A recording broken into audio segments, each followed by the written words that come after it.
Rajiv Mehta was once a NASA scientist, and he studied engineering at Princeton and Stanford and business at Columbia. And then he led innovation at Apple and other tech companies. And if you have the technology to take a picture on your phone or use voice command, then you can thank Rajiv's leadership partly for that beneficial tool that you have. And for the past 20 years, he's applied his experience to spark more care and more camaraderie in families, organizations, and communities. And he's a leading expert on social connectedness, and he's been developing powerful new ideas for creating cultures of belonging and connection. And after hearing his stories and seeing his maps, you'll see your own life and relationships in a new light. So thank you for coming, and thank you, Rajiv. I will leave the floor to you. Great, thank you. Let me turn on these. Right. So Rachel, thank you very much for the kind intro, and welcome everyone else. As Rachel said, the way our session is going to run today is that I'll spend the first 50 minutes or so kind of giving you a broad overview of this work I've been doing on connection and community and camaraderie. And then we'll have time to do a little exercise where you get to apply some of these ideas to look into your own life. So with that, let's get going. So leaders today, like ourselves, right now, many are struggling to create cultures of connection and belonging. You want people to be engaged and collaborative, working towards a common purpose in a joyful, vibrant environment of strong camaraderie. But too often, you're seeing burnout, disconnection, and quiet quitting. And it's not just staff. Leaders themselves often feel isolated and overwhelmed, too exhausted to think and act boldly. We seem to be doing the best we can, seeking out expert advice, adopting best practices, offering apps and therapists and offsites and more. And yet, it's hard to see much improvement. What are we supposed to do when all these seemingly good ideas lead to so little sustained impact? Do we keep doing more of the same? Of course not. That's just a recipe for wasting resources and generating more exhaustion. But what can you do? Today, we're going to get into the heart of this issue, and you'll soon discover there is so much we can do by heeding the ancient advice of know yourself, along with the new approach I call mapping ourselves. Now, you may be tempted to blame the situation on the state of society these days. After all, US Surgeon General Dr. Vivek Murthy has been raising the alarm over what he calls an epidemic of loneliness and isolation. And he talks about its devastating impact not only on individual and public health, but also on business productivity and civic engagement. However, loneliness and isolation are just symptoms of a much deeper issue. Let's not blame primarily on the pandemic, on the state of society, on AI, on working from home, on new technologies. Rather, the root of the problem is this: that we don't know ourselves and each other as well as we need to. What I'm saying is the fundamental reason, the baseline reason that we can't connect with each other is that we don't know each other. We don't know ourselves nearly as well as we think we do. In that little sentence, I'm making three big claims: that you don't know yourself nearly as well as you might think, that you don't know others, your boss, your team, your peers, nearly as well as you might think, and that this lack of knowing is the heart of the challenge of connection and belonging. Let me bring this to life. A few years ago, I was leading a series of workshops for a business, considered one of the best small businesses in America. We were in a bright, beautiful room stocked with great coffee. There were about 30 people, ranging from one of the founders to regular employees. At the moment, they were sharing what they had discovered from using a tool called an Atlas Care Map. I'll tell you more about such tools later on, but for the moment, it's enough to know that you use this to explore your care ecosystem. meaning mainly your close family and friends and how you care for one another. As part of the process, you make a drawing, a simple drawing, no artistic skills required, just stick figures and arrows pointing one to the other. One woman spoke up. Now, pay attention. There's going to be a quiz in a moment. She said, I have always considered myself very lonely. Being an immigrant with family and friends far away, this is not unusual, nothing to speak about. But as I was drawing my map, I found myself including some of my coworkers. And it slowly dawned on me that it has been many years since we moved from being coworkers to being friends. In fact, our lives are so interconnected. They're not just friends, they are family. I see my world so differently now. I thought I was alone, but I am not alone. As she said this, the people in the room were moved. Now, here's the quiz. Why were they moved? What were they moved by? You might be thinking, Raj, they're moved by the fact she's not feeling alone. Isn't that nice? No, that is not it. They know her. They're her friends. They know she's not alone. This is not news to them. What they were moved by was her change in perception. They thought, how could she not have known this? How could she be so blind? Until, oh, I also have close friends at work that I haven't given much thought to. If this smart, dedicated, loved woman could have been so blind to her circumstances, the same can be true for many of us. Now, I don't know you personally. I don't know your organization, so I'm not going to try and prove that you and your team don't know yourselves. Rather, I hope to plant a seed to open your eyes that this is the reality for most organizations and likely for you as well. So by this point, you may be wondering, I don't know myself. What is he talking about? Okay, I'm not talking about enlightenment. I'm not talking about going off to some ashram to spend hours and days meditating in a cave to discover the deepest you. No, I'm talking about having clarity on the details of day-to-day life. Clarity on the details of day-to-day life. You see, every day, so many things affect our physical, emotional, and social well-being, such as all the people you interact with. Who do you talk with? What do you talk about? How do all these conversations make you feel? And also, what are the spaces that you live in and move through? What keeps you busy all day long?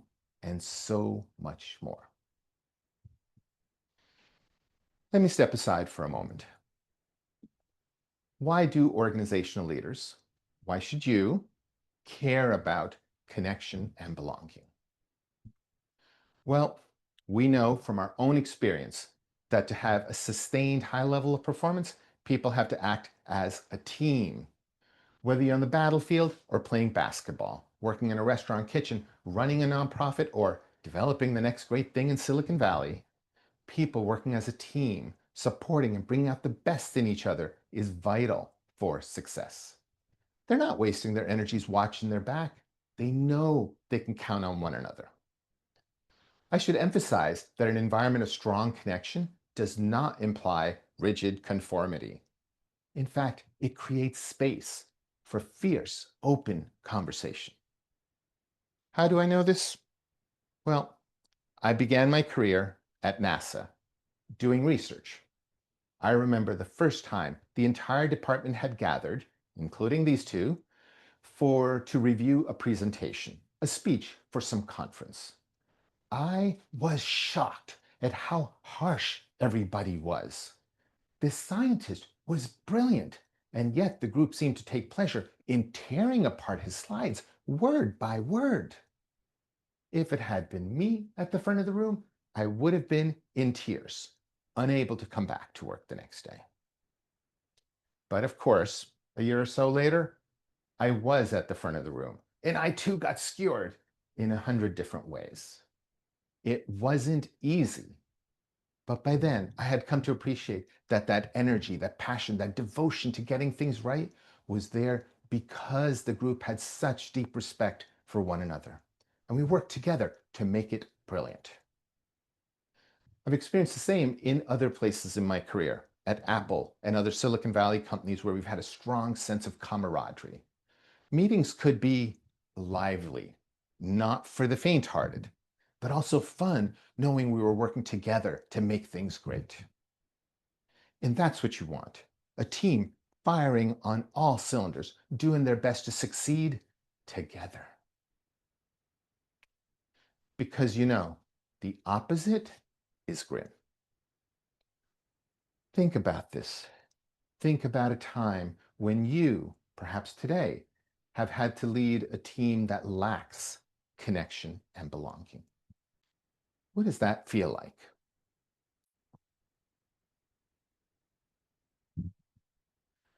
What's that feel like?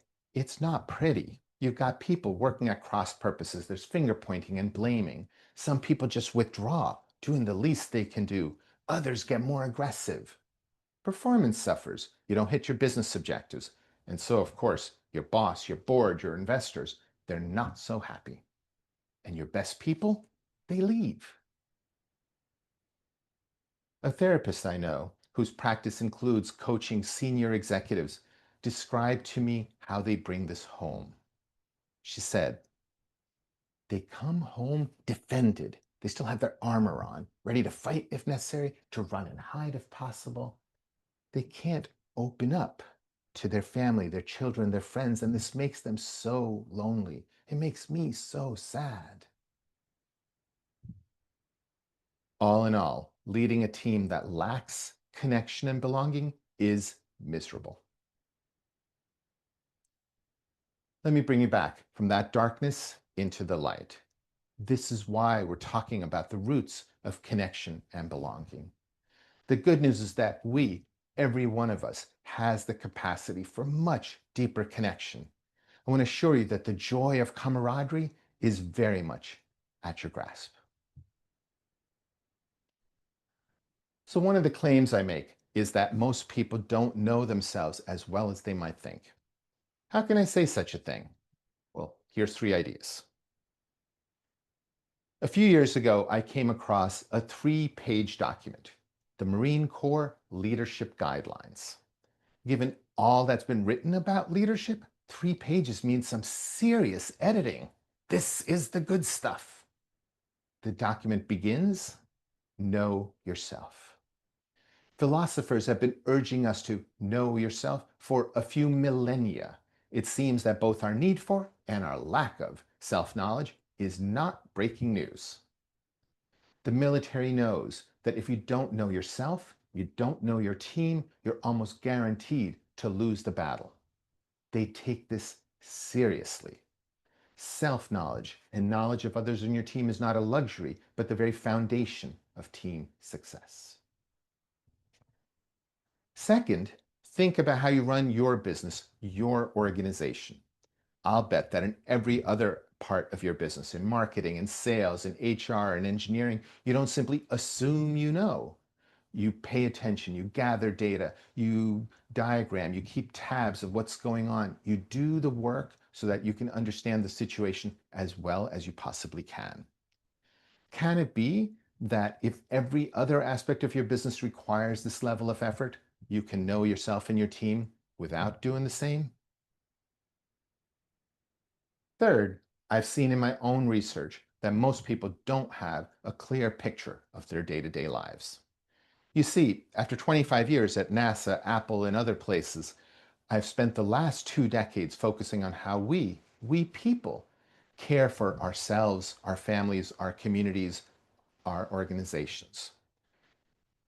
I began by studying families with health issues that required a lot of day-to-day care, such as diabetes and Parkinson's. And I discovered that people were so busy doing the doing that they lost track of what they were doing. They often didn't have a clear memory of what they'd done just hours, sometimes minutes earlier. So I led research in which we gathered detailed moment to moment data on people's actions throughout the course of a day, using all kinds of wearable sensors, environmental sensors, cameras, logs, and more, and discovered that people were so focused on the minutiae, they often lost track of the larger picture. For example, one woman who had been managing a condition called cystic fibrosis for over 50 years told me with confidence that she spent 2 to 3 hours a day on self-care. The data showed it was more than 6 hours a day. Another person, a parent caring for an adult son with mental health issues, came to understand her exhaustion. Though she appeared to be doing nothing much all day, just sitting on the couch, watching TV, flipping through a magazine, she was always under stress, just waiting for the next disaster to happen. Now, these discoveries may seem small and a little bit confusing to an outsider, but to the people involved, they were eye-opening and consequential. Noticing this led me to change my work from developing scientific methods for me to observe people to developing tools and methods that anyone can use to observe themselves and their own lives. I think of this as my move big from big science to personal science. And along the way, my focus expanded from families with health issues to people much more broadly. Over the last decade, I've given presentations and led workshops for corporate executives, military officers, doctors, civic leaders, and people with more modest titles, house cleaners, waiters, social workers, students. As I've helped people see the invisible in their day-to-day lives, I've been struck by their unexpected findings and resulting impacts. There was a close-knit group of women, friends since grade school, who discovered that they all needed help, though they all hid behind a facade of, oh, I'm fine, leading them to give each other permission to butt in and help without being asked. Their friendship has never been stronger. There was an executive who came to understand the types of meetings that left her most drained, which allowed her to develop strategies to either avoid or be better prepared for such encounters. There was a man with 2 decades experience in military special operations, now retired, who discovered that his well-honed instincts for hiding in plain sight, for actively not allowing others to get to know him, were going to make his new civilian life very lonely. And it prompted him to reach out to his neighbors, to discover other musicians in his community, and they formed a band. Again, these discoveries may seem small, but in fact, they demonstrate the enormous impact of seeing your life clearly.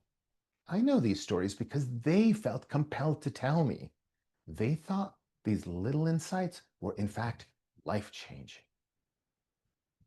Which makes you wonder, how come they hadn't seen this before?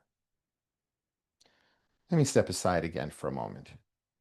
One of the fundamental reasons that we don't see our lives clearly, especially us in America, is that we have bought into this mythology of individualism.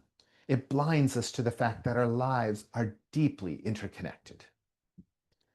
I like to quote the wise author and activist Mia Birdsong, who says, "The do-it-yourselfness of the American dream narrative doesn't work for anyone because none of us is self-sufficient. Interdependence is part of who we are as people. We're fundamentally wired to need others." There's a French word, milieu, M-I-L-I-E-U, that means the social and physical surroundings in which things take place. So know yourself is really about knowing yourself in your milieu, in your environment. Know yourself is not singular. Know yourself is plural, you and the others around you. It is holistic, meaning including the milieu, the environment in which you live. It is dynamic. Your world is constantly changing. As a consequence, it turns out that such self-reflection is both easier and far more powerful when done with others as a team. I call this idea collective self-reflection. Collective self-reflection. For the moment, I want to put this idea aside. We'll put it on a shelf and come back to it later. After talking about one of my other claims, that the lack of such knowledge is at the heart of our challenges of connection and belonging. So I want you to take a moment to think about those two words. What does it mean to you to have a connection with someone else? What does it mean to you to feel a sense of belonging in a group?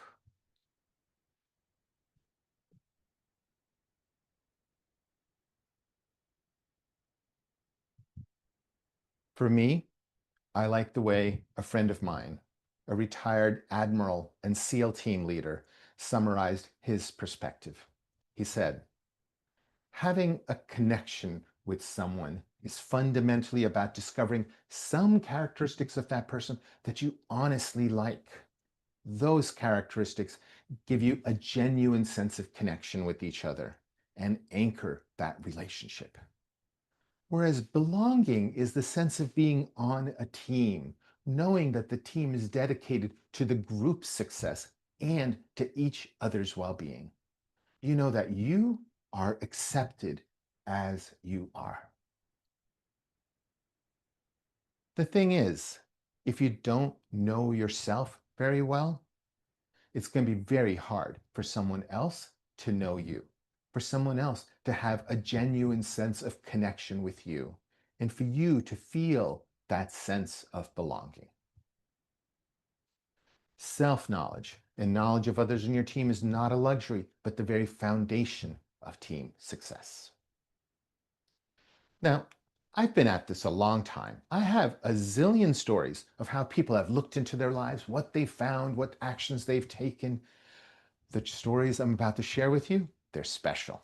You're in for a treat. I'll begin with a loose-knit global community known as Quantified Self, of which I've been a part since its very first meeting in 2008. All sorts of people are involved. There's engineers and scientists, there's professional athletes, there's professional poker players, and even some amazing artists. Everybody involved is looking into something in their own lives with the hope of improving their health or their performance or their dating lives. One person is my friend Sky Christopherson. Sky is a cyclist. He was on the US Olympic team in 1996 and 2000. After retiring from competition, he took his same go, go, go spirit into business, neglected his health, and a decade later found himself in an ambulance being rushed to the hospital. How did he get himself into this mess? How is he going to get himself out of it? Remembering his Olympic training, he started paying deep attention to everything in his life. What he ate, how he slept, how he felt, and more. One of the most consequential discoveries was learning that his time in deep sleep was slowly decreasing over many months. Just so you know, deep sleep is when your brain finally gets to rest. He experimented with sleeping on a cooling pad, and his sleep got better, and his health improved, so much so that within a year, back on his bike, he set a new world record. Word got around the cycling community and people started reaching out to him for help. And so he began helping athletes prepare for the London Olympics. And some of them achieved huge improvements in performance, winning medals they weren't expected to. By the way, if you want to know more about Sky and the London Olympics, there's an award-winning documentary, Personal Gold. Another friend, Thomas Blomseth Christensen of Denmark, suffers from allergies to grass pollens. At one point, life was difficult because he sneezed so much, 30, 40, 50 times a day. Medications helped, but the side effects were awful. Wanting to find some other way of dealing with his immune responses, he started paying attention to his sneezes, noting the times, the locations, what plants were in the area. and experimented with changes to his diet and lifestyle, and eventually was able to get completely off his allergy meds. Along the way, Thomas developed methods to keep track of moments of itchy nose. I know, kind of strange.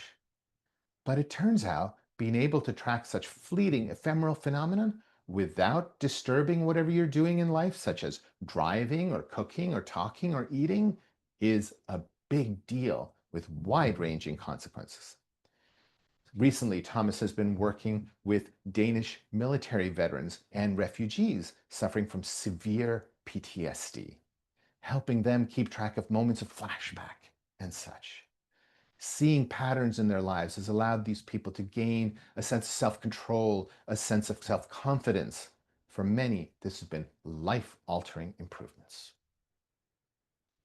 Now, in my stories of Sky and Thomas, I skipped over months and years of effort.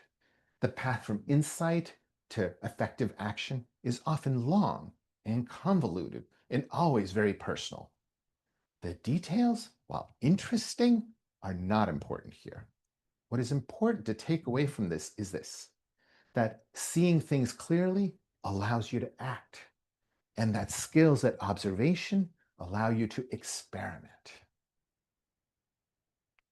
For a more commonplace story, I myself once felt I was sleeping very badly, wanting to have something more to say to my doctor than, "I'm not sleeping well." I thought I'd gather some data. I kept it simple, just a note each morning on how refreshed I felt, how long I'd been in bed, and if anything unusual had happened. After a couple months, I look at my data and I see nothing, nothing to tell my doctors. Oh well, have faith, keep going. A couple more months go by. I'm still not seeing anything in my data until the light bulb goes on and it's clear as day. I hadn't noticed it before because I was looking for something else. I've discovered that I don't have a sleeping problem. Most days I wake up refreshed. It's just I'd been paying over attention to the few bad sleep nights. It turns out my situation is called being human. Oh, and that some things, like arguing with your wife before going to bed, very bad idea. Now, I tell that story to make this point. Seeing your life clearly not only helps you make improvements, it also makes clear what does not need to be fixed. You see, we are so accustomed to looking for and solving problems, on doing gap analysis to find what's missing, always fixing, fixing, fixing. In my experience, one of the most common outcomes of self-exploration is discovering what is good in your life. Just as we can't fix things we're unaware of, we also can't celebrate and make use of gifts, assets, skills that we are blind to. Now, one of the things I didn't dwell on in my stories of Sky and Thomas and myself is, how did we do such good observation? It's more than simply paying attention. I want to emphasize the importance of good tools. Good tools for observing, visualizing, analyzing, reflecting are important for any topic. For example, business people have been keeping track of income and expenses and inventory for as long as there have been business people. Some of these ancient Sumerian clay tablets are of business records. So we've been doing accounting a long time. And yet, 500 years ago, the invention of double entry bookkeeping was a huge advance, as was 50 years ago, the invention of spreadsheets. Good tools make a difference. Good tools amplify skills that you already have. And so likewise, for knowing yourself over the millennium, many tools have been developed that you are aware of. There's meditation and mindfulness and journaling and therapy and more. What you probably don't know is that in the last 2 decades, there's been a flowering of innovation on ways to examine daily life. Let me show you some. I'll begin with the book, Dear Data, by Georgia Lupi and Stephanie Posevich, two of the world's foremost information designers. Dear Data was a personal project in which the two challenged themselves to observe their world more keenly and find new ways of diagramming the data that they collected. So each week, the two of them would settle on some topic in daily life to pay attention to: the clothes they wore, the people they met, the sounds they heard. Each would then independently keep a log of her observations, and at the end of the week, make a drawing of the data by hand on a postcard, which they physically mailed to each other. These postcards are amazing and are now part of the permanent collection of the Museum of Modern Art in New York. Let me show you some. This was a week when Stephanie was keeping track of complaining in her life. Each of the rays represents one complaint, with its location and color indicating who complained and about what. Stephanie discovered that she complains more than anybody else she knows, and often about her parents and her husband. Though she writes on the postcard, she really does love them all. What a fun, beautiful way of exploring complaints. A burst of colors rather than gloom and doom. Here's another, a week that Stephanie kept track of being alone. Each of the 7 horizontal lines represents a day of the week, each line representing the 24 hours from midnight to midnight. Each of the boxes represents an instance of being alone and how long she was in that situation. The color of the box edges represents different types of being alone. So for example, light green is being physically alone in a space, whereas orange is being surrounded by strangers. The 3 black boxes in the middle were the only time she felt emotionally alone. I love Stephanie's diagram of aloneness. It reminds us that being alone varies tremendously from glorious solitude to deep, dark loneliness, and that things can change so much over the course of a day, over the course of a week. People who are otherwise very lonely can experience moments of warmth and connection, and people who appear to be thriving can experience moments of despair. It is unhelpful to divide the world into those who are lonely and those who are not. It is moments, circumstances that lead to that dark sense of loneliness. Let me pause here a moment. Some of you may be thinking, these diagrams are complicated. I don't understand them fully. Okay, I get it. These diagrams, these maps of daily life, the 2 I've seen shown so far and a few more to come, are unfamiliar. They're abstract. I've not done a very good job of explaining them. I would be shocked if they were perfectly clear to you. But from my experience, they're not complicated. 8-year-old children have learned to draw these. I'm sure all of us can easily learn. Here's another by Georgia, a map of her friends. Each flower represents a friend, and there's a lot of information in this diagram. How long ago they met, and last time they connected, how frequently they talk, what they talk about, and more. Friends as a garden of flowers is a powerful metaphor. Drawing your own may lead you to think about, what should you do about the low flowers? Should they get more attention? Should they be pruned? Let me pause again so you don't misunderstand me. These maps are beautiful and powerful. It's easy to get seduced into thinking these maps are magic. Don't fall for that. Don't get seduced. Thinking that these maps are the thing can lead to the idea that some technology should automatically create such maps for you. That would be a mistake. The magic is you. The deep learning comes not mainly from the diagram, but mainly from the experience. You have got to be present. This is a very important point.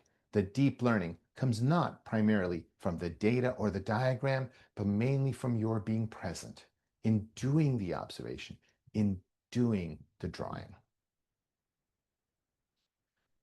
So I too have been creating such tools, meaning ways to observe and analyze, think about day-to-day life. And over the last decade, I have taught these ideas, these tools to hundreds and hundreds of people around the world. And as they've seen the impact, they have gone on to teach thousands and thousands of others, their family, their friends, their community members. One of my tools is the Atlas Care Map that I mentioned earlier. As a reminder, it's a way to explore your care ecosystem. And we'll look into this more when we do the exercise later. What people discover from using this thing varies. What they act on varies as much as people and families vary. But this has proven to be an especially powerful tool, not only for families dealing with serious health issues like this example, but for people much more generally. I've already shared some such stories with you. The immigrant who discovered she was not alone, the women who gave each other permission to butt in and help, the special forces operative who formed a band. Our relationships at work are different than family and friends. Different characteristics of our interaction play a bigger role, and you can use this tool to examine your work relationships. Each two-color rectangle represents a person that you work with regularly. One of the questions you ask yourself as you use this tool is, what is it about each and every one of those people that you particularly admire or respect? What makes him so special? What makes her stand apart from the rest? You may discover that you've overlooked some of the positive characteristics of people you find a little bit annoying. One of the most challenging parts of using this tool is thinking about the opposite question. What is it that you believe each of these other people respects or admires about you? And after you ponder that question, how are you going to go about validating your perspective? For so many of us, we find it awkward to be told, you're kind, you're smart, you're a great leader. I'm so impressed by your dedication. But isn't it nice to hear these things? On the other hand, the truth can sometimes be troubling, as one CEO found out. He had taken this position because he was passionate about this company's mission and had ideas for how to better serve their customers. But when he looked into this, he discovered that his staff, his board, what they admired about him was his great CV, his industry reputation, his ability to open doors. They loved having him as the face of their company. But they weren't all that interested in having him involved in the day-to-day. They didn't really want to hear about his ideas for better serving customers. And so this left him with the dilemma. Should he stay? Should he go? Here's another tool that you use to examine conversations in your day. It's quite abstract, but what jumps out at you is big splashes of yellow and blue. Yellow were the conversations that left you energized. Blue, the ones that left you drained. For one person, this was life-changing. He told me, I was very successful in a large consulting firm, but something was off. As I tracked my conversations, I came face to face with a sea of blue, which made my unease tangible. As I looked around, I realized my colleagues were equally miserable. In fact, some of them seemed to think I had a good work-life balance. I realized my priorities needed to change from working on the coolest projects to more time for family, community, and church. Over the next several months, I moved across the country to be closer to my family. I got a more modest job and a much happier life. I spoke earlier of my shift from big science to personal science. These stories, these tools, these maps I've been sharing with you is this personal science.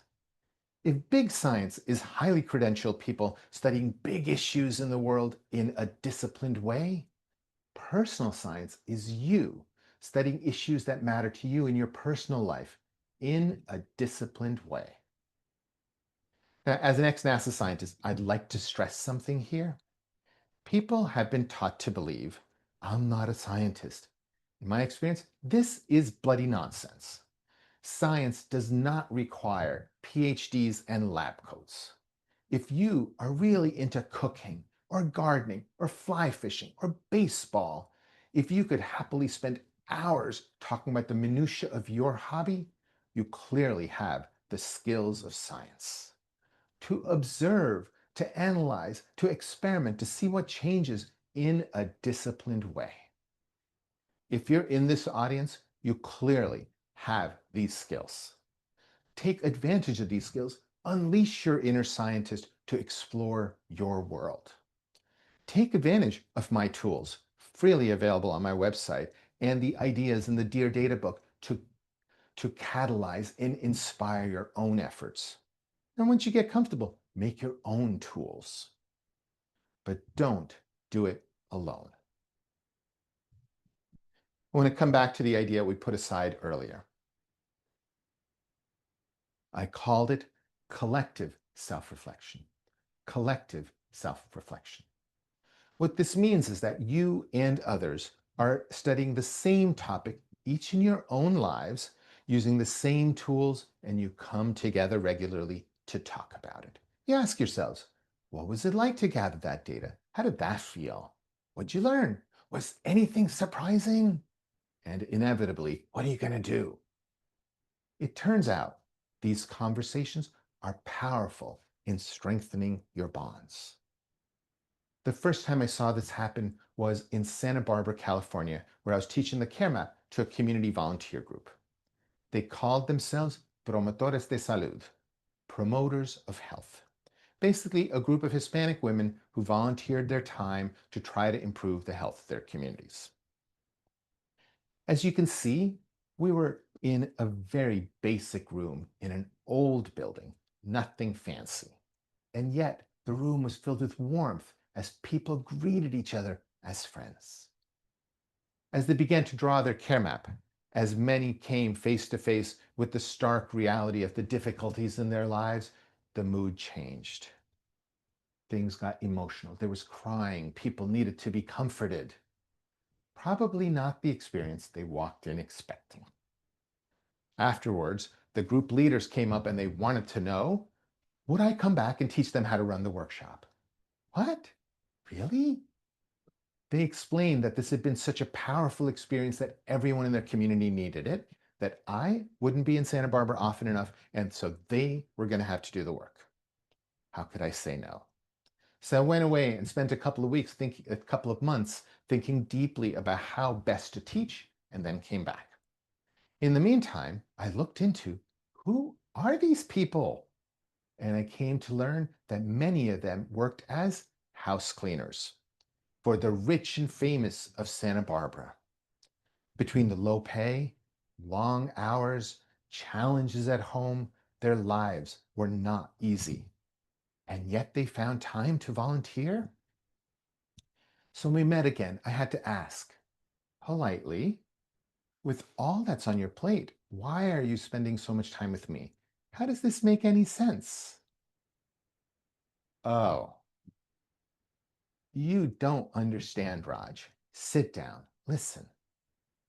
One by one, over the next hour, they told me how their lives had changed in just those 2 months. Having seen their lives more clearly, some were able to get more help. Others had cut off relationships that weren't good for them. They talked about this as life-changing. This was a big deal for them. And more, they told me how they had changed as a group. Though they had already known each other for a long time, they now spoke to each other about family more often, more free, more richly, more openly than ever before. When they ran into each other at the store or on the street, they would ask, how's your father doing? Did your sister come out to help? Essentially, a non-topic of conversation had now become commonplace. And through these conversations, they grew much closer to each other and learned to tap into each other's wisdom. The impact of the workshop hadn't only been on them as individuals or their families, but on them as a group. Since then, I've seen the same impact of collective self-reflection on all the other groups and organizations I've worked with. Essentially, what is happening is this. You better understand yourself as you try to describe your discoveries to the others. You see yourself through other people's stories. Someone will say something, you'll be like, oh, that's true for me as well. Your horizons will expand. Somebody will say something, you'll be like, really? I never thought of that. Managed well, the experience itself is joyful as you focus on hearing each other, on listening without judgment to understand, your bonds inevitably get stronger. So if you're going to take the trouble to better understand your life, don't do it alone. Do it with others. Do it as a team. There's a line from Rudyard Kipling's Jungle Book. For the strength of the pack is the wolf, and the strength of the wolf is the pack. Do this with your pack. Collective self-reflection. So there's a framework that makes it easy to remember all I've been saying to you. The framework is MAPS. M-A-P-S. M stands for milieu. To strengthen connection and belonging, focus on the milieu, the ecosystem. Take a holistic perspective. Don't try to fix individuals. Focus on healing the environment. The A stands for amplify. Amplify the skills of observation and analysis you clearly already have. Tap into these new tools to catalyze and inspire you. P stands for pack. Don't do this alone. Do it with others, with your team. Do it as a pack. Collective self-reflection is powerful. The S stands for something we all know but often choose to ignore. S stands for sustained commitment. Nothing significant is going to change like that. It's going to take time. Now, granted, I told you some stories where people shared life-changing epiphanies, but the change didn't happen overnight. It took time. Likewise, if you want to create an environment of strong connection and belonging for yourself, for the people that you lead, you're going to have the discipline for sustained commitment. Also, when you think of maps, think of, well, maps. Visual depictions of the world, of your world, like the many examples I've been sharing with you. So visualization is important. So maps is powerful and you have the capacity. But you may still be wondering, how exactly do I get started? And how do I get other people involved? Well, for getting started, thousands of people around the world have found it easy to teach themselves the tools. They get the information freely from my website, they download this workbook, and they follow the instructions. You start with the care map and then learn the other tools. And once you get the hang of it, get the Dear Data book for 100 more examples to catalyze and inspire you. And soon you'll create your own tools that are more particularly to you. Still, it is easy to get started, but as I said, sustained commitment is required for significant change. You have to keep at it. Don't expect miracles from 5 minutes of effort. As for bringing others along, well, you lead. You lead by example. You start with yourself and your leadership team. You pick a tool, a topic, and examine that aspect of your life together. Then you choose another tool and then another, deepening your understanding of your life and theirs and changing how you work together. Once you get comfortable, invite others to join you. Inspire them by sharing your stories, what you have explored, what you've learned about yourself and the team, how you as a team have changed. Remember, inspire, don't insist. Inspire by sharing your stories. Follow the approach of MAPS. Pay attention to your world in a disciplined way. Take advantage of these new tools. Do it as a group and with the explicit intention of strengthening connection and belonging. Now, I've covered a lot of ground, taken you on quite a journey, 40 years of my work to open your eyes to some simple truths. That sustained high performance requires a strong sense of camaraderie. That requires knowing yourself and each other very well. that you probably don't know yourself and your team as well as you might think. And you have the capacity to do so much better by following maps. As you follow maps, you will set the stage for sustained high performance and more joy in each other's company. As you follow maps, aim high. Expect huge improvements.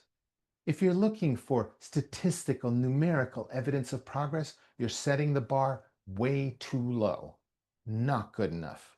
Like those women in Santa Barbara, you want change you can feel, that's clear and obvious to you and everyone else. Don't settle for less. Finally, as you see the impact on connection and belonging in your organization, you will bring these ideas home. You will share them with your family, your friends, your community members, and so these powerful ideas will spread. And so you have the power to change the world. As you focus on improving connection, community, camaraderie in your organization, you will have powerful, joyful ripple effects in society overall. I'm counting on you to do just that. Thank you.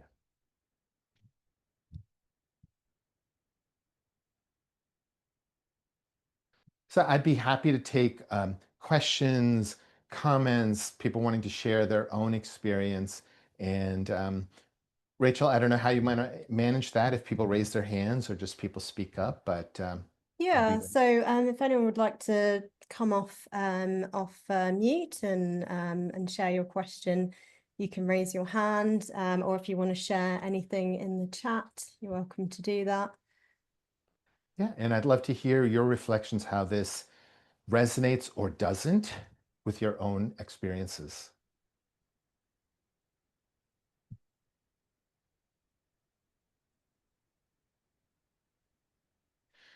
Camila, good to see you again.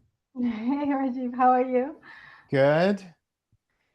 Yeah, so obviously we know each other. We've talked a couple of times, and we've used the Atlas Care Map. So I come from a nonprofit in Colombia and in the US. I represent both, and we work around building compassionate communities of care, compassionate neighborhoods, compassionate healthcare institutions. And so we've used the Atlas Care Map in different settings, and it is such a powerful tool. And actually, when the first time I heard Rajiv, I heard him talking about how to use it first within yourselves. So before my team actually went out and used it outside with our communities, we used it as a team. And it was such a powerful experience, because while I think my team is very well connected and we work in compassionate buildings of community, if we weren't connected, that would be something really bad. But I think something you mentioned at the beginning, I don't think we were aware how connected we were and how interdependent we really were, even though we already sort of worked really in that sense. And I think using it first within us to then use it outside in the community and sort of train others on how to map, especially around palliative care, which is one of our focus where we started. It was such a powerful tool. And now we're looking forward to using it more like at the neighborhood level and how they can map each other. I'll send you an email about that project, but we are working on using it at the local level. But for us, it was such a powerful tool to begin with us and then go out and use it with our potential beneficiaries.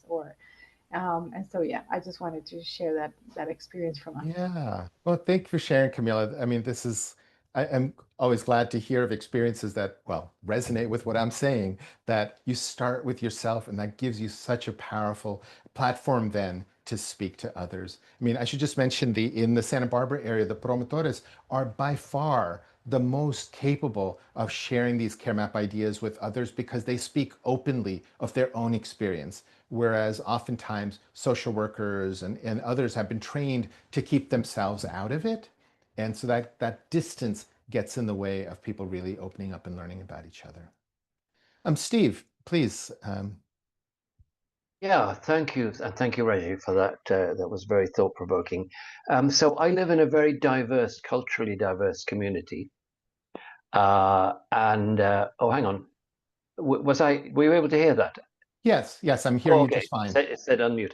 And I think that what I found that an important strand here of working well with other people in the community, where we're talking across different cultural lines and so on, is the element of agreeing to differ. You know, we have to accept, look, we have different beliefs, these very powerful things that people aren't going to change. You know, they underpin their way of seeing the world. Um, and different cultural practices. But we can work together. We can identify common goals that we do have within the community, which are that it be safe, that that services be available, that it be clean, that is so that very practical. Those kind of aims, which are very sort of practical and specific within our group, but to be really comfortable with the idea that, you know, at the end of the meeting, we're likely to go into our separate cultural groups where we're not actually going to overlap all that much. We do an annual festival. We do lots together. I guess what I'm trying to say is that sometimes there has to be this balance between the commonality and the feeling of belonging and connection around certain identified goals and tasks, but also accepting that that can't necessarily continue into our social lives, and to be okay with that. You know, that's not a problem. Right, right. No, absolutely. I mean, as I spoke in my speech about having a deep connection does not imply conformity. In fact, we come to have deeper respect of other people's positions because we recognize how deeply connected we are to our own, and recognizing that that's not sort of written in stone, but it's something we have come to believe because it's how we've been raised. And in the US, we have, let's just say, our political differences these days. And I come from like extremely liberal San Francisco Bay Area. And just recently, I was talking with someone who's a fifth generation farmer who is, the very opposite on the political spectrum. But as we started talking about family and our children and what we're hope for the future, you discover, honestly, we have so much in common. And we discover that our passion for our different positions are deeply held, which you can come to respect, even if you think they're misguided. And part of the challenge here is that we want to create that sense of ability to work together, but we want just to like often throw people into the room and say, well, just work together. And it's like, no, this is hard. You need a structure, a framework to get started. And part of what the personal science tools and the experience of collective self-reflection is that it allows that bridge building to happen in a place that's quite natural. These are things we all deal with in day-to-day life, and just having an opportunity to talk about them makes a world of difference. But thank you, Steve. Armin, please. Oh, Yes, you gave an example of the sports. Can you elaborate on this method or approach in the sport world? I'm Thank sure. you. Well, like very serious athletes, whether they're amateur or pro, pay attention to an enormous number of things in their lives. I mean, not just their exercise routines, but what they eat, how they prepare, and so forth. And so they have learned that paying such deep attention makes such a huge difference to their ability to perform. But it's often just like opening their minds to the fact that that skill that they have is also applicable to simply their relationships with others and how they spend their time on other things. Not to kind of get obsessed over this and do it every day, but when you want to take a moment to explore your relationships with your family, your friends, and in the case of my friend Sky, how is he running his life when he got into business? It's bringing that ability to sort of pay attention to your world in a disciplined way. So serious athletes are already doing this for their sports, and just pointing out that you can do it in this area as well. Thank you. Thanks, Armin. I see one of the questions in the chat was where can you obtain information on the map? So Camila has put the URL in there. So basically, you'll be able to download a PDF with the instructions for doing all the tools that I have developed. Any other thoughts or comments? Have any other people other than Camila actually used these tools in their experience? Colette, you want to speak? Thank you. That was a great presentation. I learned a lot.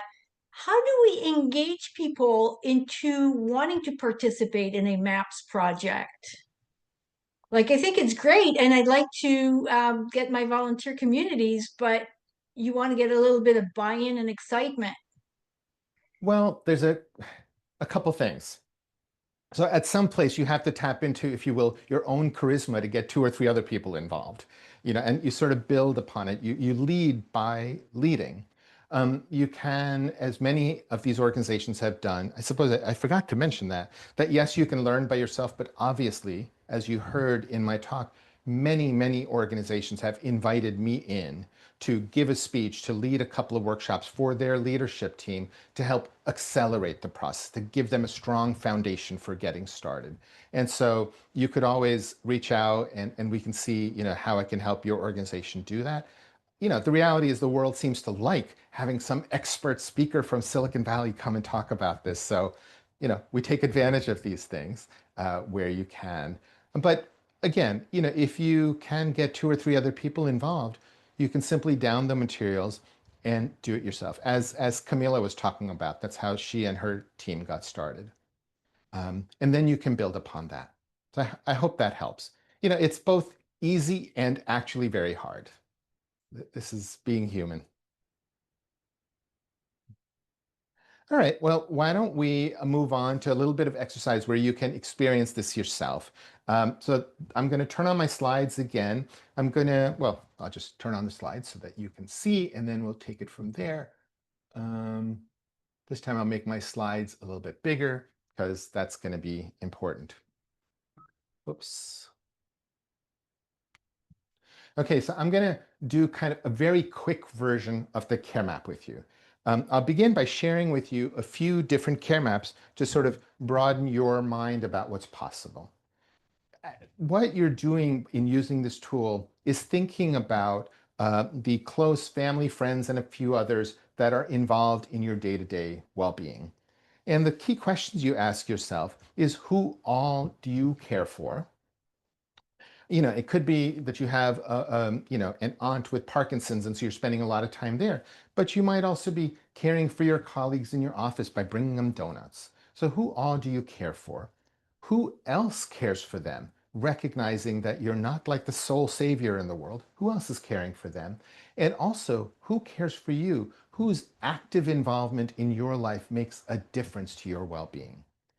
One of the key things that we think about in doing the care map is consider all types of care.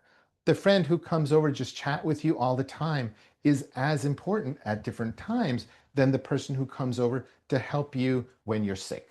So, all types of care. As you're doing the drawing and the thinking, you emphasize presence in two different ways. You pay attention to how geographically near or far are people. Now, we are often friends and deeply love people that are across the globe, but they're not the people that can stop by on a moment's notice to help you with something. So there is, in our physical world, a value to being present. And so that's one of the things you pay attention to. And also we're paying attention to, as the start, frequency of care. So if you help someone, 10 times a day, you're helping your grandfather find the TV remote, that's a big fat arrow in this thing. Whereas if you only touch base with your friends once a month, that's kind of a dotted line. And we start by focusing on frequency, honestly, because it's easy to count. Requires very little emotional effort to think about frequency. Once you get the hang of this, then you start also thinking more deeply about whose impact has the biggest impact in your life at different times. But you start with frequency. And so in this particular example, which was drawn by this woman, Christy, these are all real examples, by the way, she's caring for her mother-in-law, her son, her parents, and then she emphasizes these friends and a Facebook support group that do a lot to care for her. Let me show you a few more example care maps. This one was drawn by a student in college, and he shows that in his home, there's his mother and dad and two brothers, and so there's a lot going on there. But his fiancée, who is all the way in Los Angeles, in Southern California, they talk many times a day. So she's far away, but very important. And then he recognized that there's a variety of groups of people that matter deeply to his life day to day. He's included some of his cousins, some more family, and then 3 friend groups that he called foodies, video games, school, and Thursday, whatever that means. So no one is particularly ill in this. This is just day to day caring for one another and how this shows up in his life. I should emphasize, like, he has a lot of bi-directional arrows, kind of implying there's relatively equal effort going on there. But you can see that his arrows from his mother and father to him are kind of bigger than his going back to his parents, just acknowledging that there's a different level of support in this case. This actually is a drawing by an 8-year-old child. Well, I redrew it to make it legible and to hide a few things that, didn't want to be shared. But he drew this and he wants you to know he did it without his mother's help. So basically, he shows himself and his mother and his grandparents in their house. He's drawn his grandfather short and fat and his grandmother tall and thin because, as he explains, that's what they look like. One of the unusual things in his map is that he's got his cat there in a cloud. And he explained that it's because his cat has passed away. But he feels confident that his cat is still watching over him every day, helping him be well and be happy. Initially, he didn't want to include that because he thought that Mr. Mehta would not understand, but his mom assured me I would get it. And I include that just to emphasize that these care maps are your maps. As you learn to draw it, you draw what you think is right. And people have included all sorts of stuff that I had never dreamt of. Here's another example of someone who really went to town once she got the hang of this. This is Mary Rednowski. When I met her, she was living by herself, even though she has dementia. So it was a conference on living alone with dementia. And she loved this tool and started going to town. She used different colors, different things to emphasize different sorts of stuff on her map. And you probably can't read it, but like she's got the UN on there, and scuba diving is really important to her. And of course, her dog Benji is the highlight of the whole thing. So I've shared with you a few care maps, and you clearly have not drawn your own. But I want you to imagine your care map, thinking of the questions, who do you care for? Who else cares for them? Who cares for you? And I want to break the group up into small breakout groups of 2 or 3 people and just take this moment to share off the top of your head what you have thought of, what you've discovered. What does your care map look like if you were to draw it? All right, everyone, welcome back. It would be lovely to hear from some of you of how that was. Just imagining your care map. What did you learn about yourself? What, if anything, surprising did you hear from others? Who would like to share? Steve, please. I really enjoyed hearing from the other 2 people in my group. And as I said to them, it was an eye-opener for me to realize that in my own map, as I've visualized it so far, most of the arrows are going out. And it could be that I'm just not aware. Of course, there are ones coming in. I know there are. And we're not talking physical care here. We're talking emotional care. Sure. I know that they're there, but I think I'm quite blind to it. I think my main perspective on life is what I can offer, which I do because as I said to them, I enjoy it. I'm not trying to be a good guy. I enjoy it, but I think I need to be. I'm going to try and tune into the ways in which I'm cared for, which will be good for people who care about me and good for me as well. That is so right, Steve. We as a society have valorized caring for others. We want to make heroes of everyone. But the idea of accepting care, of being dependent on others, is like anathema. And so we fail to recognize that.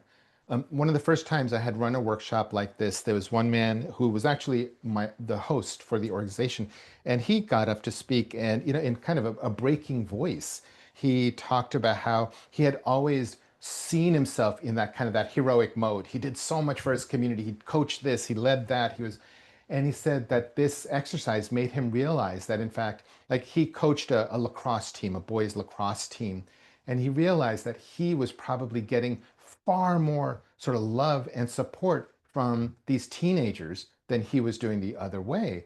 And this was sort of a delightful thing for him to sort of discover and pay attention to, of how much he was loved. And that, absolutely. Thank you for sharing that. Sarah. Hi, I was lucky enough to be in the meeting room with Camilla, who has already done the care mapping. So it was really insightful. And also like learning from her about how it brought more awareness of what care she was receiving back. I think for me, my personal reflection is that I think there would be many lines coming back, but none of them would be as strong as the ones going out.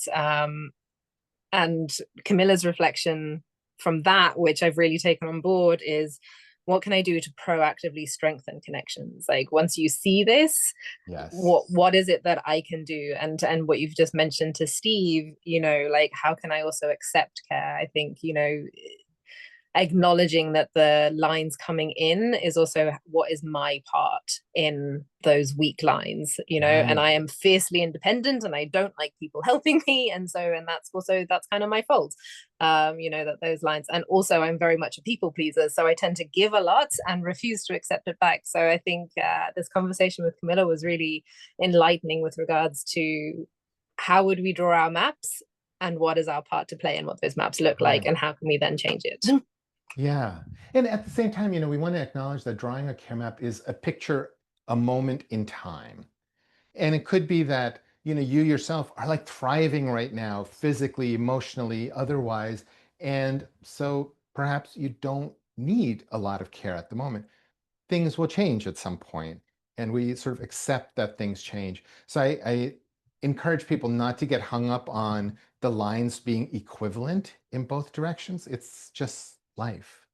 But I want to tell you a story just to share with you that kind of is very much like yourself. So there was this woman some years ago. She had reached out to me to interview me for an article she was writing for the New York Times about caregiving for people with long COVID. And after we got done with the interview, I asked, you know, would you mind if I asked you some questions? And I pointed out to her that she had mentioned how, you know, how it was difficult for her to accept the fact that she was receiving so much care from her partner and not being the fierce independent self. And, you know, I just got her to pause and think about the fact that, well, she hasn't probably given up on her duties to her partner, that she does what she can to still care. It might be more limited, but she still does. And that was eye-opening for her to recognize that, yes, she was still doing what she could. And in fact, what happened when she drew her care map, as she saw how little support she was getting, and initially she had kind of two different thoughts. One was just this anger, this annoyance that people were doing so little to help her. And the other was kind of this deep frustration that she was once that fiercely independent person that everyone else relied on, and how come she wasn't like that? And that's when kind of the shoe dropped. She's like, oh, it's her own self-identification as this fiercely independent person that had prevented others from helping her, and that had gotten in the way of the support that she so much wanted. And so, you know, as both you and Steve have said, kind of doing this opens your eyes to what may or may not be the way you want it, and how could things be differently.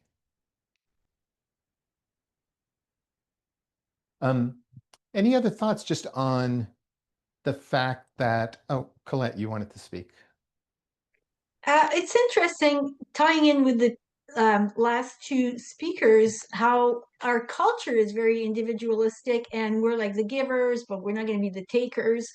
But I think reflecting on this map, I think if we can graciously accept receiving care from others, it's difficult if we're used to just being, you know, the givers and Right. But when we start accepting and opening our little cracks a little bit and graciously receiving, it's very healing. Because I have found I've always built walls, but then, we're human and I'm getting older, so sometimes.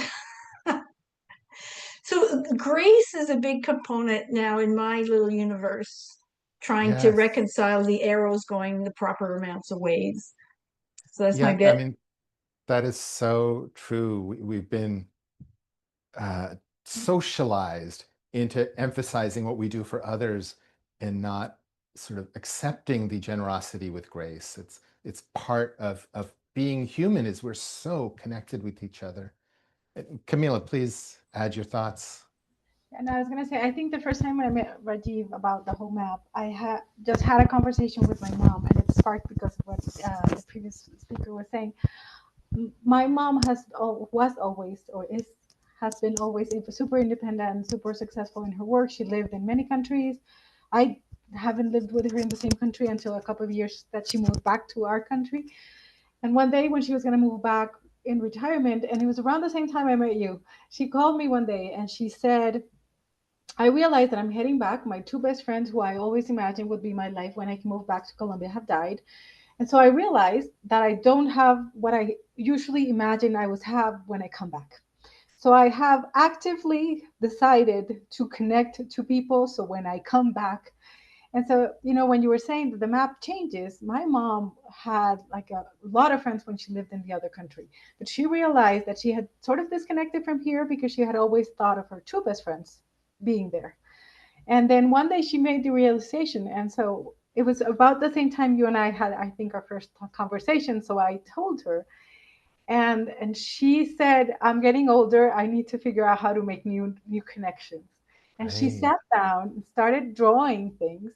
And right now I have to ask her for an appointment to see her because she did a really good job creating new lines. But I think, while it's not a picture in time, while it is a picture in time, it can also give us a reflection of what we want to build in the future. And I think when we're young and working and have a family and the child is small and all of that, we're super busy. But it's also good to start asking ourselves, sort of what my mom did. As I get older and I don't have the coworkers and I don't have this, what am I building for that moment in time? And I think that's one of the things that my mom taught me. And we use sort of the idea of your tool with my mom to think about it. That is absolutely right, Camila. That's something we encourage people to do. Absolutely. In fact, to tell a brief story, I shared one example of a care map by a college student, and that was because I've been doing sort of a co-teaching an anthropology class at San Jose State University in California, near here. And so it's gotten to the point where 1/3 of the class grade for this anthropology class is from the care map. So we teach the kids to draw their own, but we have them do a lot more. We ask them to draw their care map as it was 5 years ago. So we have them look backwards in time. What was their life like when they were back in high school? And partly to recognize how things have changed. These people that were your best friends back there are different than your best friends now, and so forth. And we use that to then ask them to look forward. It's like, think 5 years from now, what kind of care map would you like to have? And then that leads to a lot of conversation, reflection on what do I need to do now to have that in the future. And one of the students, which is both heartbreaking and so energizing, was this one student, very quiet, very introverted, very shy, talked about the fact that this whole exercise had made her realize that care required more than herself, that care requires other people, and that she talked about she was just going to have to find a way to break out of her shelf to make connections because the care map 5 years from now shouldn't be as honestly blank as it was at the moment. So yes, thanks for bringing that up. It's so powerful to think to the future. So to wrap this up on time, I just want to encourage everyone to go ahead and take advantage of the free tools, but also if anyone wants to reach out just share their perspectives, their experience, or how can they get started with their organizations, I'd love to hear from you. Thank you all for the time you've spent with me.